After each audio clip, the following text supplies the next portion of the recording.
NMC సంచలన నిర్ణయం. MBBS చదువుకు ఇక 10 ఏళ్ల గడువు. దేశంలో వైద్య విద్యను అభ్యసిస్తున్న విద్యార్థుల కోసం నేషనల్ మెడికల్ కమిషన్ ఎన్ఎంసీ తీసుకున్న తాజా నిర్ణయం ఇప్పుడు పెద్ద చర్చనీయాంశంగా మారింది. ఎంబీబీఎస్ కోర్సు పూర్తి చేయడానికి ఇప్పటి వరకు అమల్లో ఉన్న గరిష్ట కాల పరిమితిని సవరించడం ద్వారా విద్యార్థులకు మరింత సడలింపు ఇవ్వడం, అలాగే వారి అకాడమిక్ ప్రెషర్ ను తగ్గించడం ఈ నిర్ణయం ప్రధాన ఉద్దేశంగా కనిపిస్తోంది. గత నిబంధనల ప్రకారం ఎంబీబీఎస్ కోర్సు ఇంటర్న్షిప్ కలిపి మొత్తం 9 ఏళ్లలో పూర్తి చేయాల్సిన అవసరం ఉండేది. కానీ ఇప్పుడు ఈ గడువును 1 ఏడాది పెంచుతూ మొత్తం 10 ఏళ్ల వరకు అవకాశం కల్పించేలా ఎన్ఎంసీ ఒక డ్రాఫ్ట్ అమెండ్మెంట్ ను విడుదల చేసింది. ఈ నిర్ణయం వైద్య విద్యార్థులకు ఒకవైపు ఊరట కల్పిస్తున్నప్పటికీ మరోవైపు వైద్య విద్యా వ్యవస్థలో మారుతున్న అవసరాలను కూడా ఇది ప్రతిబింబిస్తుంది. వైద్య విద్య అనేది సాధారణ కోర్సుల కంటే చాలా క్లిష్టమైనది. ఇందులో సైద్ధాంతిక జ్ఞానంతో పాటు ప్రాక్టికల్ అనుభవం కూడా అత్యంత కీలకం. అనేక సందర్భాల్లో విద్యార్థులు వివిధ కారణాల వల్ల పరీక్షలు క్లియర్ చేయడంలో ఆలస్యం అవుతారు. ఇక కొందరికి ఆరోగ్య సమస్యలు, మరికొందరికి కుటుంబ పరిస్థితులు, ఇంకొందరికి అకాడమిక్ ప్రెషర్ లేదా క్లినికల్ ట్రైనింగ్ లో ఇబ్బందులు ఎదురవుతుంటాయి. ఇలాంటి పరిస్థితుల్లో 9 ఏళ్ల పరిమితి వారిపై అదనపు ఒత్తిడిని పెంచుతుందనే అభిప్రాయం ఎప్పటి నుంచే ఉంది. ఇక ఈ నేపథ్యంలో ఎన్ఎంసీ తీసుకున్న తాజా నిర్ణయం విద్యార్థుల భవిష్యత్తును దృష్టిలో పెట్టుకుని తీసుకున్న ఒక ప్రగతిశీల అడుగుగా చెప్పవచ్చు. ఇక ఈ సవరణ ప్రకారం ఇకపై ఎంబీబీఎస్ విద్యార్థులకు తమ కోర్సు మరియు ఇంటర్న్షిప్ పూర్తి చేయడానికి మొత్తం 10 సంవత్సరాల సమయం లభిస్తోంది. అంటే విద్యార్థులు ఏదైనా కారణంతో కోర్సులో వెనుకబడినా తమ చదువును కొనసాగించి పూర్తి చేసుకునేందుకు అదనంగా 1 సంవత్సరం అవకాశం ఉంటుంది. ఇది ముఖ్యంగా మధ్యలో బ్రేక్ తీసుకోవాల్సిన పరిస్థితుల్లో ఉన్న విద్యార్థులకు చాలా ఉపయోగకరంగా మారుతుంది. వైద్య విద్యలో నిరంతరం ఎంత ముఖ్యమో అందరికీ తెలుసు. కానీ కొన్ని సందర్భాల్లో ఆ నిరంతరతకు ఆటంకాలు తప్పవు.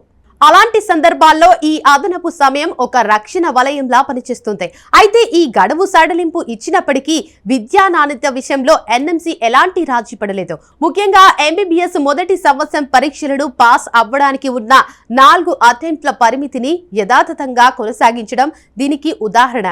ఇక మొదటి సంవత్సరం ఎంబీబీఎస్ అనేది ఫౌండేషన్ లెవెల్ గా భావించబడుతుంది. ఇందులో అటానమీ, ఫిజియాలజీ, బయోకెమిస్ట్రీ వంటి ముఖ్యమైన విషయాలు ఉంటాయి. ఇక ఈ దశను బలంగా పూర్తి చేయకపోతే తర్వాతి సంవత్సరాల్లో క్లినికల్ సబ్జెక్టులను అర్థం చేసుకోవడం కష్టమవుతుంది.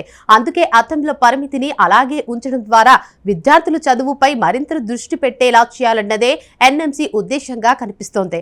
ఇక ఈ నిర్ణయం వల్ల దేశవ్యాప్తంగా ఉన్న మెడికల్ కాలేజీల్లో చదువుతున్న వేలాది మంది విద్యార్థులకు మానసికంగా పెద్ద ఊరట లభించనుంది.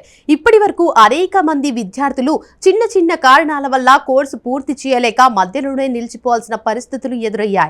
ఇక కొందరైతే మళ్లీ కొత్తగా అడ్మిషన్ తీసుకోవాల్సిన పరిస్థితులు కూడా వచ్చాయి. ఇక ఇలాంటి సమస్యలు విద్యార్థుల కెరీర్ను మాత్రమే కాకుండా వారి ఆత్మవిశ్వాసాన్ని కూడా ప్రభావితం చేస్తాయి. ఇప్పుడు 10 ఏళ్ల గడువు ఇవ్వడం వల్ల అలాంటి సమస్యలు కొంతవరకు తగ్గే అవకాశం ఉంది. ఇక ఇంకొక ముఖ్యమైన అంశం ఏమిటంటే వైద్య రంగంలో నాణ్యమైన డాక్టర్లు అవసరం రోజు రోజుకు పెరుగుతుంది. దేశ జనాభా పెరుగుదలతో పాటు ఆరోగ్య సమస్యలు కూడా విస్తరిస్తున్నాయి. ఈ పరిస్థితుల్లో ప్రతి సంవత్సరం సరైన శిక్షణ పొందిన డాక్టర్లు బయటకు రావడం చాలా అవసరం. అయితే కేవలం టైం ఫ్రేమ్ ఒత్తిడితో విద్యార్థులు చదువును త్వరగా పూర్తి చేయాలని ప్రయత్నిస్తే అది వారి నైపుణ్యంపై ప్రభావం చూపే అవకాశం ఉంటుంది. అందుకే కొంత అదనపు సమయం ఇవ్వడం ద్వారా వారు తమ విద్యను మరింత బాగా అర్థం చేసుకుని పూర్తి చేసే అవకాశం ఉంటుంది. ఇంకా ఒక కోణంలో చూస్తే ఈ నిర్ణయం విద్యార్థుల మానసిక ఆరోగ్యానికి కూడా మేలు చేసే అవకాశం ఉంది. వైద్య విద్య అనేది అత్యంత స్టెప్ఫుల్ కోర్సుల్లో ఒకటి. పరీక్షలు, క్లినికల్ రొటేషన్స్, హాస్టల్ జీవితం, భవిష్యత్తు కెరీర్ ఒత్తిడి ఇవన్నీ కలిపి విద్యార్థులపై భారీ మానసిక ఒత్తిడిని కలిగిస్తాయి. ఇక ఇలాంటి పరిస్థితుల్లో గడువు పరిమితి కొంత సడలించడం వల్ల వారు మరింత ప్రశాంతంగా చదువుపై దృష్టి పెట్టగలుగుతారు. అయితే ఈ నిర్ణయంపై కొన్ని విమర్శలు కూడా ఉండే అవకాశం ఉంది. కొందరు నిపుణులు ఎక్కువ సమయం ఇవ్వడం వల్ల విద్యార్థుల్లో లేజినెస్ పెరిగే అవకాశం ఉందని భావించవచ్చు. అలాగే కోర్సు పూర్తయ్యే సమయం పెరగడం వల్ల వైద్య రంగంలోకి డాక్టర్లు చేరే వేగం కొంత తగ్గ జరగవచ్చని కూడా అభిప్రాయాలు ఉండొచ్చు. కానీ మరోవైపు చూస్తే నాణ్యతతో కూడిన విద్య వ్యవస్థలో సరైన శిక్షణ పొందిన డాక్టర్లను తయారు చేయడం ప్రధాన లక్ష్యంగా ఉండాలి అని ఎన్ఎంసీ భావిస్తోంది. మొత్తానికి ఈ కొత్త డ్రాఫ్ట్ అమెండ్మెంట్ భారత వైద్య విద్యా వ్యవస్థలో ఒక కీలక మార్పుగా చెప్పవచ్చు. ఇది విద్యార్థులకు మరింత సమయం, మరింత అవకాశం ఇవ్వడంలో పాటు వారి అకాడమిక్ ప్రయాణాన్ని కొంత సౌకర్యవంతంగా మార్చే ప్రయత్నంగా కనిపిస్తోంది. అదే సమయంలో విద్యా నాణ్యతను కాపాడుతూ భవిష్యత్తులో మంచి డాక్టర్లను తయారు చేయడం కూడా ఈ నిర్ణయ ప్రధాన లక్ష్యంగా ఉంది. ఇక ఈ మార్పు అమల్లోకి వస్తే దేశవ్యాప్తంగా ఉన్న ఎంబీబీఎస్ విద్యార్థుల చదువు విధానంలో ఒక కొత్త దశ ప్రారంభమవుతుందని చెప్పవచ్చు.